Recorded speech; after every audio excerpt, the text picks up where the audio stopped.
सभी छात्रों को नमस्कार। आज हम कक्षा 10वीं की 8वीं कविता गज़ल इसके स्वाध्याय के बारे में चर्चा करने वाले हैं। तो यह जो स्क्रीन पर गज़ल आपको कविता दिखाई दे रही है,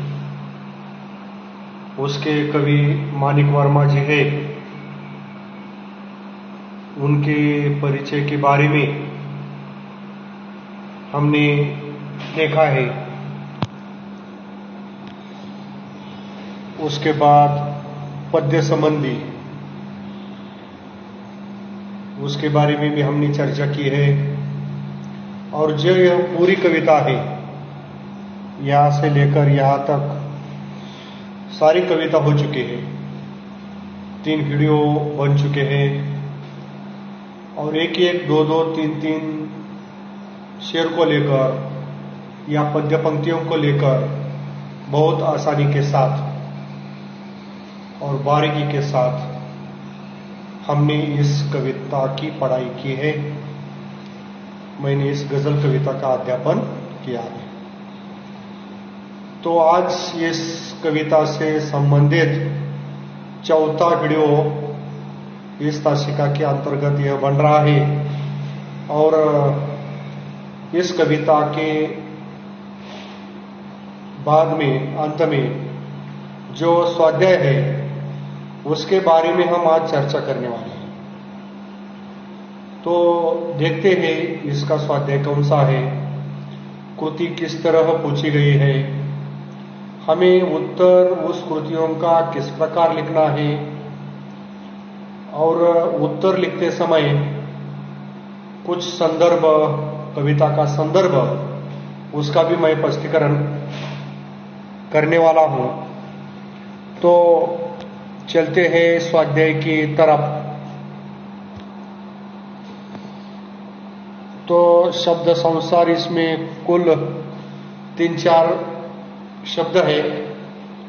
उसका भी अर्थ हम दोहराते हैं कविता पढ़ाते समय। मैंने सारे शब्दों के अर्थ बताए हैं। इस स्क्रीन पर शब्द संसार के अंतर्गत जो शब्द आते हैं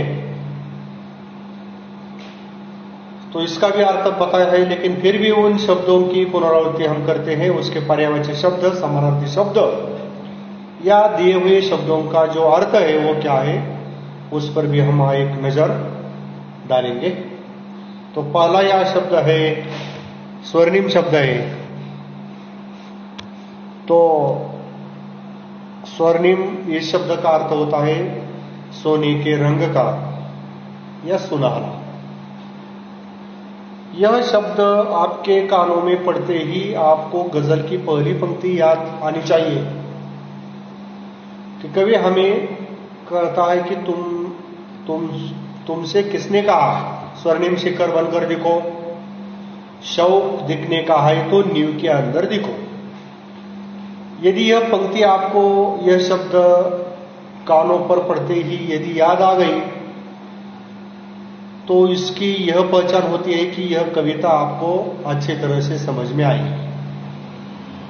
वैसे ऐसे महत्वपूर्ण शब्द है, उस शब्द से संबंधित काव्य पंक्तियां हमें ध्यान में आनी चाहिए कि वह शब्द कहाँ है, किस संदर्भ में उसका इस्तेमाल किया हुआ है, प्रयोग किया हुआ है, उपयोग किया हुआ है, और उस शब्द से संबंधित वह जो पद्य पंक्ति है वह भी हमें याद रखनी आवश्यक होगी, वह भी आपको बतानी आनी चाहिए। तो सोने के रंग का या सुनहरा, स्वर्णिम इस शब्द का अर्थ है। शब्द संपदा के अंतर्गत बोर्ड के वार्षिक परीक्षा में 1-2 अंक के लिए यह शब्द आता है कि उसमें 14 प्रकार के प्रश्न पूछे जाते हैं। जिस प्रकार समानार्थी शब्द, विलोम या विरोधार्थी शब्द, अनेक शब्दों के लिए एक शब्द, तद्धित शब्द, कृदंत शब्द, वचन बदलो, वचन पहचानो, लिंग बदलो, लिंग पहचानो, इस प्रकार अनेक प्रकार के प्रश्न आपको शब्द संपदा इस कृति के अंतर्गत वार्षिक बोर्ड परीक्षा के लिए पूछी जाती है। तो ठीक है, पहले शब्द का अर्थ शायद आपके समझ में आया होगा, स्वर्णिम सोने के रंग का सुनहरा। दूसरा शब्द है यहां गर्द, तो गर्द इस शब्द का अर्थ है धूल। तो आपको यह काव्य पंक्ति टूटी फूटी समझ में आनी चाहिए। क्या कहा है कवि ने कि गर्द बनकर आसमानों में लिखो, इस प्रकार की पंक्ति यह आई थी, गर्द बनकर आसमानों में लिखो। तो उसका संदर्भ क्या था कि जब तूफान आता है तो जमीन पर जो धरती पर मिट्टी होती है वो आकाश तक छा जाती है। उसी प्रकार हमें भी ऐसा कुछ करते हुए अच्छा काम करना चाहिए जिस काम से हमारी जान पहचान सारी दुनिया में पूरे विश्व में हो सके। इस प्रकार गर्द का मतलब धूल। शक्ल, यह एक शब्द आया है शक्ल।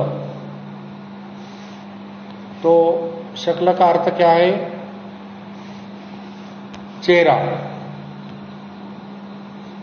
शक्ल मतलब चेहरा। तो उससे संबंधित काव्य पंक्ति आपके ध्यान में आनी होगी चाहिए कि कवि कहता है कि मैं ऐसी शक्ल देखना चाहता हूं इस भीड़ में, मैं जिसे देखूं उसी में तुम नजर आओ।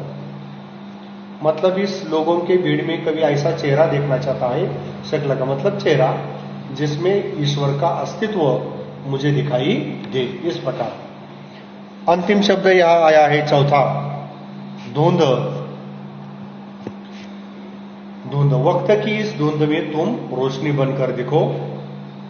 इस प्रकार जुगनू से संबंधित यह पंक्ति थी। एक जुगनू ने कहा मैं भी तुम्हारे साथ हूं और वक्त की इस धुंध में तुम रोशनी बनकर देखो।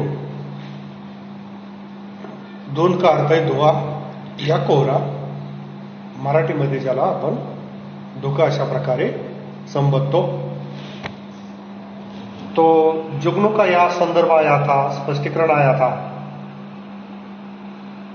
कि जुगनू भी कहता है मैं भी आपका साथ देता हूं। जिस प्रकार घने अंधकार को वह छोटा सा जुगनू अंधकार को छेद देने की कोशिश करता है, अंधकार को हटाने की कोशिश करता है, उसी प्रकार जुगनू भी कहता है यदि तुम पर किसी प्रकार के संकट आए तो सबसे पहला कदम आपको उठाना चाहिए, तब मैं आपकी मदद करूंगा, जुगनू कहता है।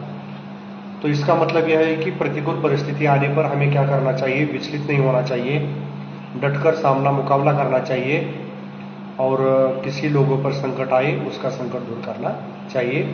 तो ये हो गए 4 शब्द। स्वर्णिम का अर्थ सोने के रंग का, सोनाला, गर्द का अर्थ धूल, शक्ल का अर्थ चेहरा और धुंध का अर्थ धुआं या कोहरा। तो ऐसे जो कठिन शब्द दिए हैं, हर एक कविता हो या पाठ हो, उस शब्द से संबंधित कुछ संदर्भ, उदाहरण हमें याद आना आवश्यक है। यदि कविता के उस शब्द के संबंधित पंक्ति आपको याद आ गई, इसका मतलब कि आपकी पढ़ाई सक्षम है, बहुत अच्छी तरह है। इस प्रकार तो चलते हैं आगे के कृति की तरफ।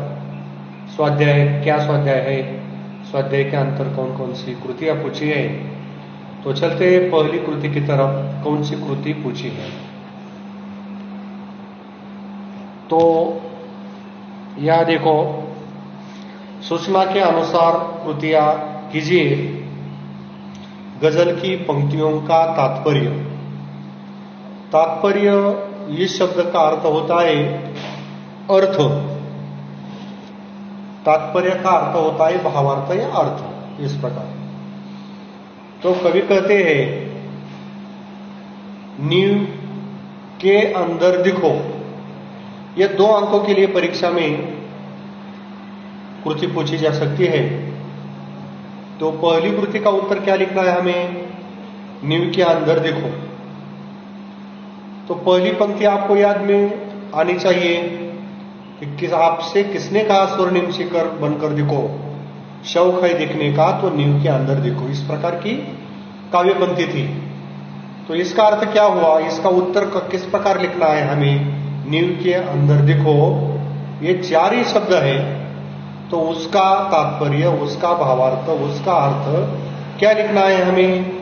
तो इसका उत्तर यही है कि हमें प्रशंसा और स्तुति, इसका लोभ त्यागना चाहिए।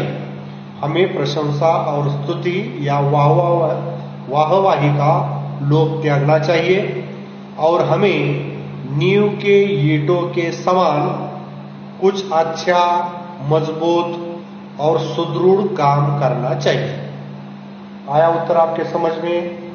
नींव के अंदर देखो इसका उत्तर कैसे लिखना है कि हमें प्रशंसा और स्तुति या वाहवाही का लोभ त्यागना चाहिए, और हमें नींव की ईंटों के समान सुदृढ़, मजबूत और अच्छा काम करना चाहिए। बस इतना लिखने पर आपको 1 अंक मिलेगा। दूसरी कृति की ओर हम चलते हैं। आईना बनकर दिखो। तो यह कृति है आईना बनकर दिखो। इसका उत्तर क्या लिखना है। तो इसका उत्तर यही है कि हमें ऐसा चेहरा बनाना चाहिए, ऐसा व्यक्तित्व बनाना चाहिए, या ऐसी शख्सियत बनाना चाहिए। कौन सा भी शब्द आप इस्तेमाल कर सकते हो कि हमें ऐसा व्यक्तित्व बनाना चाहिए, ऐसा चेहरा बनाना चाहिए, या ऐसी शख्सियत बनानी चाहिए कि किसी भी प्रतिकूल परिस्थिति आए कि हमें विचलित नहीं होना चाहिए। हमें किसी भी प्रतिकूल परिस्थिति में विचलित नहीं होना चाहिए, और हर परिस्थिति का बिना बिखरे, बिना टूटे डटकर सामना करना चाहिए, डटकर मुकाबला करना चाहिए, और हमें अपने मंजिल को प्राप्त करना चाहिए। इतना लिखने पर आपको 1 अंक मिलेगा।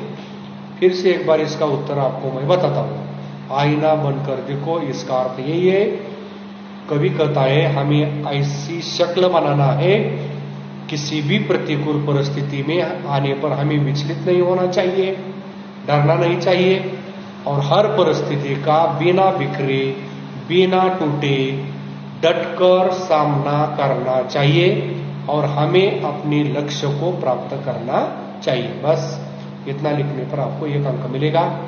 ये 2 कृति के 2 पंक्तियां लिखने पर आपको 2 अंक मिलेंगे। ठीक है, चलते हैं आगे की कृति की तरफ।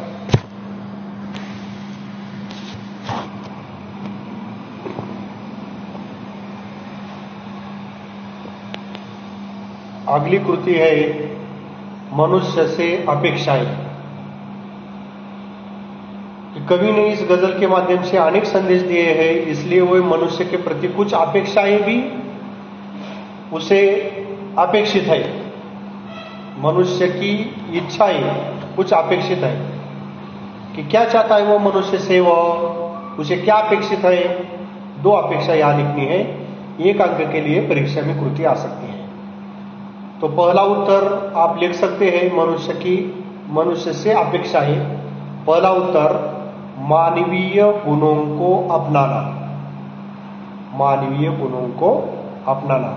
क्योंकि वह पंक्ति थी कि आदमी है तो आदमी बनकर देखो। हम आदमी के रूप में, ईश्वर ने हमें मनुष्य के रूप में जन्म दिया है, तो हमें आदमी बनना है, और आदमी के जो मानवीय गुण होते हैं, सद्गुण होते हैं, उसे अपनाना चाहिए। यही उत्तर है। तो पहला उत्तर कौन सा हो गया, मानवीय गुणों को अपनाना। इतना लिखने पर आधा अंक आपको मिलेगा। और दूसरी चौकट में दूसरा उत्तर आपको लिखना है। दूसरा उत्तर कौन सा, कि हमें निराश और हताश लोगों के मन में आशा की किरण जगाना। यह मनुष्य से अपेक्षाएं कवि रखता है। पहला उत्तर समझ में आया, मानवीय गुणों को अपनाना। और दूसरा उत्तर इसका कि हमें निराश और हताश लोगों के मन में आशा की किरण जगाना, ने मदद करना, इस प्रकार। तो ठीक है, आगे की कृति की ओर चलते हैं। भी जिनके उत्तर निम्न शब्द हो ऐसे प्रश्न तैयार कीजिए। तो यहाँ उत्तर दिए हैं, हमें ऐसा प्रश्न तैयार करना है जिस प्रश्न का उत्तर यहाँ दिया हुआ शब्द आना चाहिए। तो पहला उत्तर यहाँ दिया है भीड़। तो भीड़ यह उत्तर आने के लिए हमें कौन सा प्रश्न तैयार करना होगा? कौन सा प्रश्न तैयार कर सकते हैं? मैं आपको उसका उत्तर दे रहा हूं।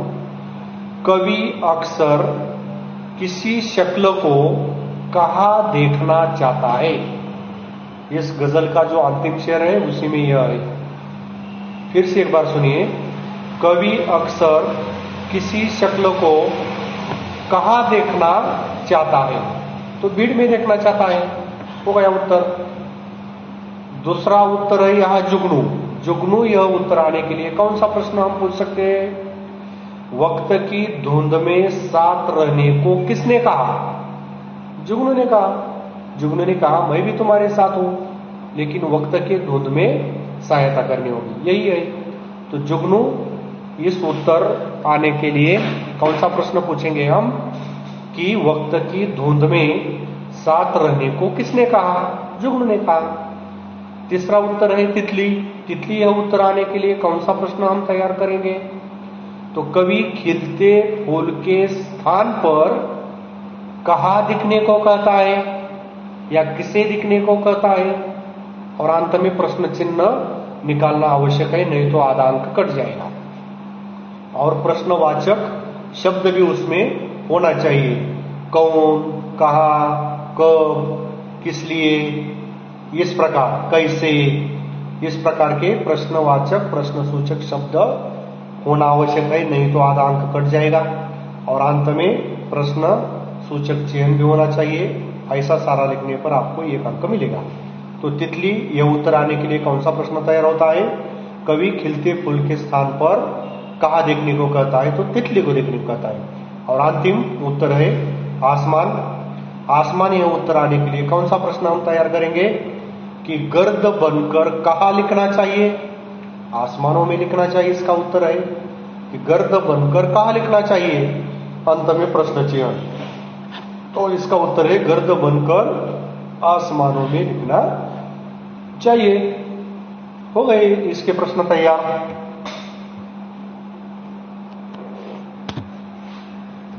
चलते हैं आगे की कृति की तरफ, देखते हैं कौन सी आगे की कृति बताइए।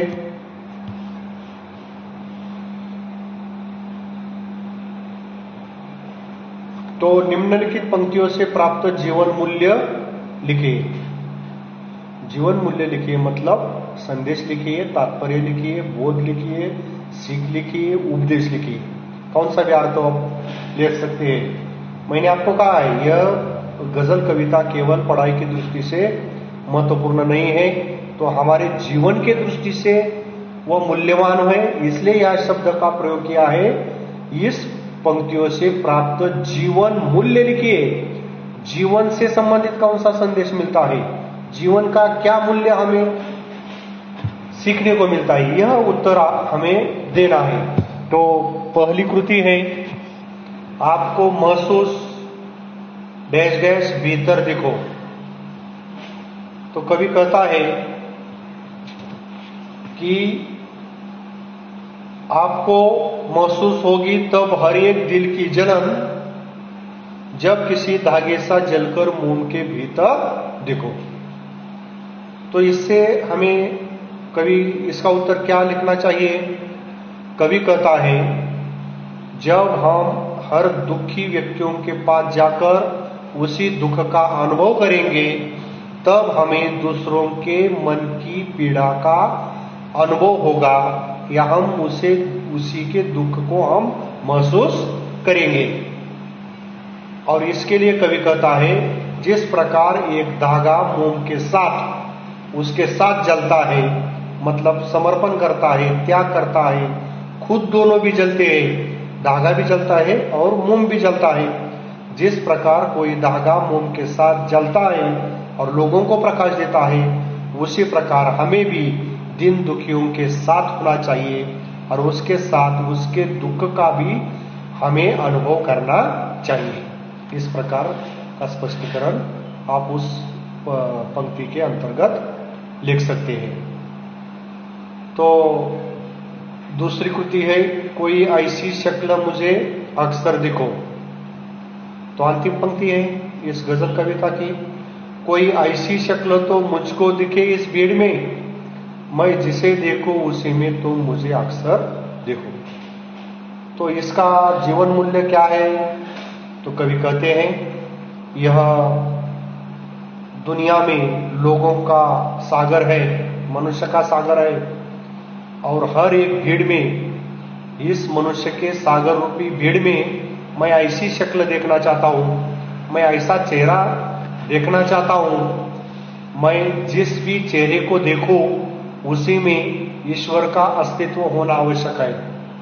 मतलब जो सद्गुणी लोग हैं, ऐसे लोगों से हमें अनुकरण करना होगा, उसी से सीखना होगा कि वे किस प्रकार के समाज के लिए अच्छा कार्य करते हैं, त्याग करते हैं, सेवा करते हैं, समर्पण भाव रखते हैं।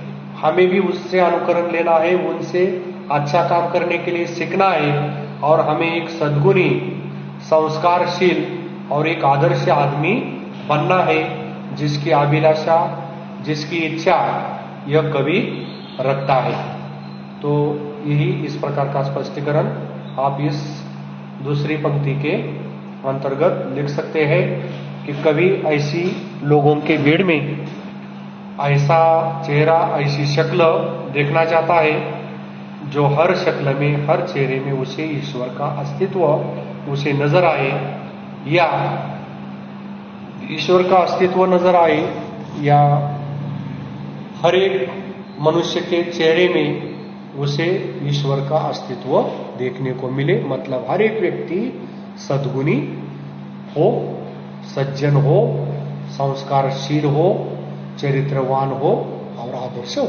इस प्रकार चलते हैं आगे की कृति की तरफ।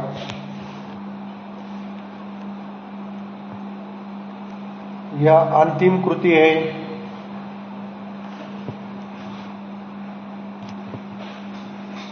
कवि कृति पूर्ण कीजिए। गजल में प्रयुक्त प्राकृतिक घटक। प्राकृतिक मतलब निसर्ग से निर्मित, जिसने निसर्ग ने बनाया, इस प्रकृति ने बनाया, ऐसे बहुत ऐसे घटक यह है। हमें 4 प्राकृतिक घटक लिखने हैं। वो यह 2 अंकों के लिए परीक्षा की दृष्टि से यह कृति पूछी जा सकती है, तो हमें इसके उत्तर आना आवश्यक है। बहुत ही सीधी सादी ट्रिक इस उत्तर की है। 2 उत्तर एक दूसरे से संबंधित है, इसलिए आपको इस कृति के उत्तर बोर्ड परीक्षा तक ध्यान में अवश्य याद आएंगे। तो पहला घटक है गजल में प्रयुक्त प्राकृतिक घटक। पहला घटक है फूल। पहला घटक है फूल। दूसरा घटक है तितली। ये दोनों शब्द एक दूसरे से संबंधित है, इसलिए आपको याद रखने के लिए बहुत ही आसान है। तो गजल में प्रयुक्त प्राकृतिक घटक, इसका पहला उत्तर है फूल। दूसरा उत्तर उसी से संबंधित दूसरी चौकट में आप क्या लिख सकते हो? तितली। तीसरा उत्तर है सीप, और चौथा उत्तर उसी से संबंधित मोती। हो गए 4 उत्तर, मिल गए 2 अंक। बहुत ही आसान कृति यह है। तो 2 ही शब्द याद में आपको रखने हैं और उसी से संबंधित 2 शब्द आपको लिखने हैं।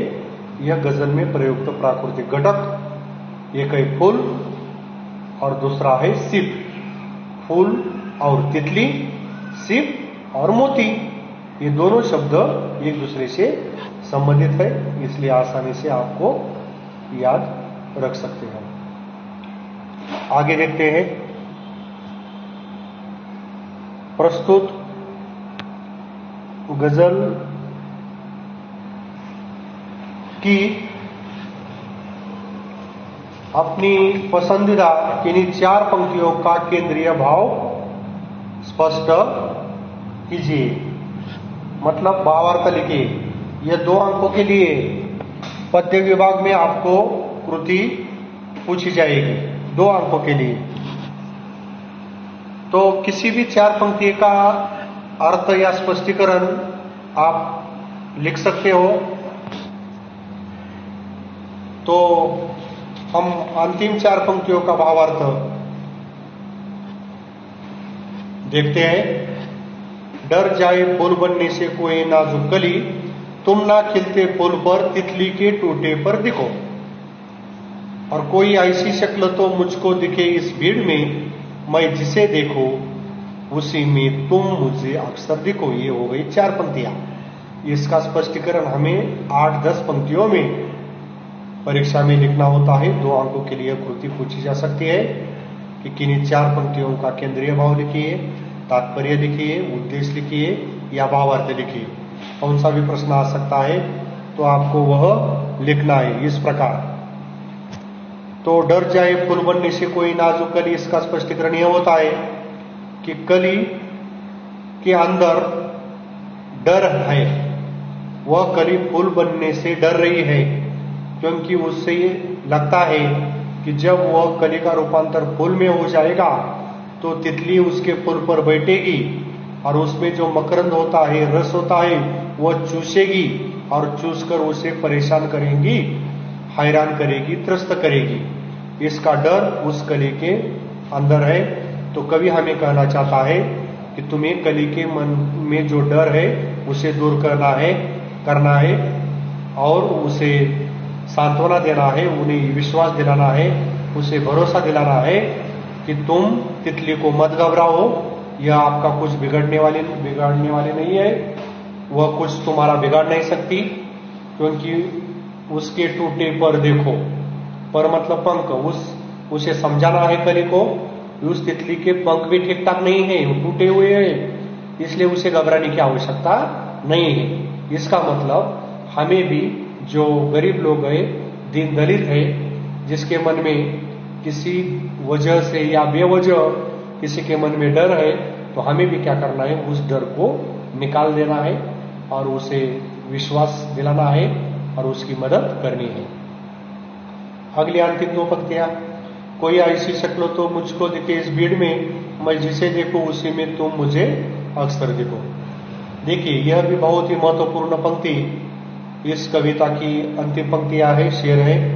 इसका भावार्थ कवि लोगों से अपेक्षा रखता है कि यह जो समाज है वह एक आदर्श बने, चरित्रवान बने, संस्कारशील बने। यह मनुष्य जो है वह लोगों का सागर है, भीड़ है। तो मैं इस लोगों के भीड़ में जिसे भी देखूं, जिस मनुष्य के ओर देखूं, तो मुझे ऐसा शक्ल नजर आना चाहिए, ऐसा चेहरा मुझे नजर आना चाहिए, जिस चेहरे को देखूं उसी में ईश्वर का अंश हो, ईश्वर का अस्तित्व हो। मतलब वह व्यक्ति सद्गुणी हो, वह व्यक्ति सज्जन हो, वह व्यक्ति आदर्श हो, वह व्यक्ति चरित्रवान हो, वह व्यक्ति संस्कारशील हो। इस प्रकार इन 4 पंक्तियों का भावार्थ हो गया है। 8-10 पंक्तियों में मैंने अभी इन 4 पंक्तियों का स्पष्टीकरण पूरा किया है। और अंतिम उपयोजित लेखन देखते हैं शायद क्या पूछा है वहां। उपयोजित लेखन तो निबंध पूछा है, यह आपको निबंध की वही में लिखना है।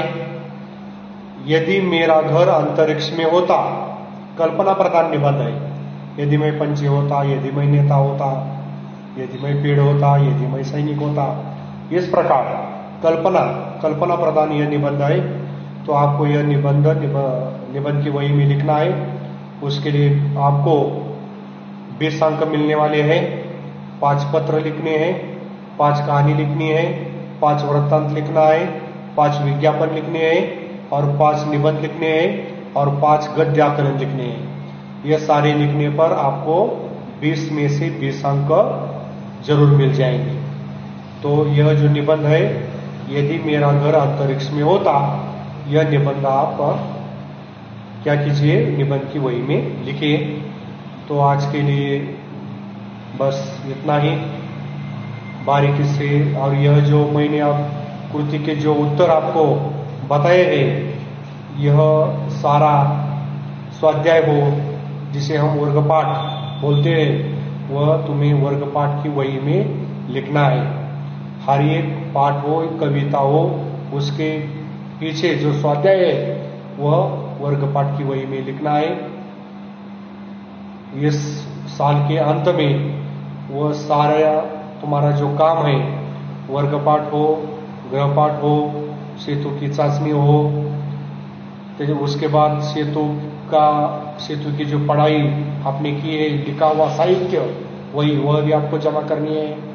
प्रथम घटक परीक्षा, प्रथम सत्र परीक्षा, पूर्व परीक्षा और सराव परीक्षा और ऑनलाइन टेस्ट छोड़ाना, इन सारे आपके काम पर आपको अंक मिलने वाले हैं।